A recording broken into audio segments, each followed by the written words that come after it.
ដល់មេខ្ញុំហើយមេឲ្យតាខ្ញុំធ្វើអីមួយចឹងនិយាយពីឈរញឹមដែរឯងអញញឹមចឹងនឹងបានអីផាត់ទៀតឡើយឲ្យតែគាត់ប្រើខ្ញុំធ្វើការអីមួយចឹងនិយាយពីនៅឈរញឹមឈរម្លឹងដល់ហ្នឹងជាចោលតែងទួយចឹងទៅនៅចាំមើលតែប៉ុណ្ណឹងអត់ទៅណាទេគាត់ចង់ចិត្តចិនទេតែថាបើស្រឡាញ់កូនចៅការងារបើយើងធ្វើអីថាត្រូវចិត្តគាត់តិចនិយាយពីថាអូយនៅឲ្យញឹមនៅប្រអាប់នៅហ្នឹងឲ្យតែអីបន្តិចហ្នឹងម៉ៃស្រឡាញ់ទៅយើងធ្វើការទៅធ្វើល្អទៅកន្លែងណាក៏ជួបនោះល្អដែរមើលនៅឈរមើលយើងអញ្ចឹងនៅឲ្យញឹមនៅហ្នឹងហើយបើតកងគេផ្សេងចូលមកដល់ងក់ងាក់កាយបកានឹងស្អីទេតែគាត់អត់ទេឲ្យតែខ្ញុំធ្វើការអីមួយគឺបើមិនឈរមើលអញ្ចឹងទេ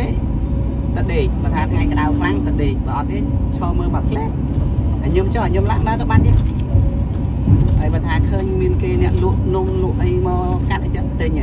ហុចឲ្យចង្ការខារ៉ាបាវមកកំប៉ុងគាត់ចឹងគាត់ចូលចិត្តផឹកតែខារ៉ាបាវទេខារ៉ាបាវមកកំប៉ុងអីចឹងទៅស្រឡាញ់ត្រង់ដល់ងងមេអើយការងារស្រាលនិយាយពីចូលចិត្តប្រើណាអាបោះសម្អាតដីអញ្ចឹងណាគាត់គឺមេខ្ញុំថាចង់ដូរអី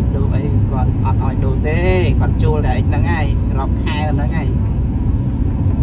ការងារមានអីធ្ងន់ធ្ងរទេគាត់ថាគាត់ចង់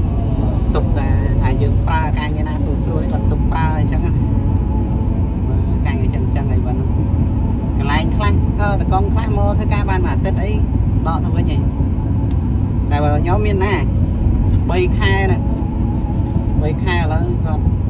ឮថាជួលរហូតឲ្យបកប្រែនិយាយមួយមេខ្ញុំថាជាជួលរហូតជួលអត់មានគិតខែគិតឆ្នាំគិតអីទេជួលរ៉េចទៅរហូតតែចាប់ការងារគាត់ចឹងណាបងប្អូនយើងគាត់ឮចឹងក៏សុបាយអរដែរគាត់ថា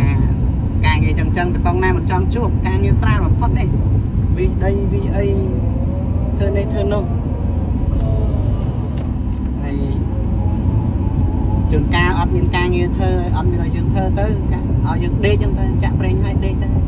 ថ្ងៃវល់ងាយចឹងទៅការងារហ្នឹងដែលខ្ញុំចូលចិត្ត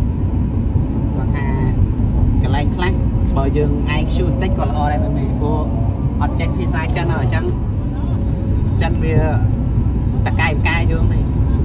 ហើយខ្ញុំធ្លាប់នៅមួយចិនឆ្អែតហ្នឹងពេលខ្លះអត់បកប្រែក៏អត់ទៅតែខ្ញុំក៏ឃើញកាយ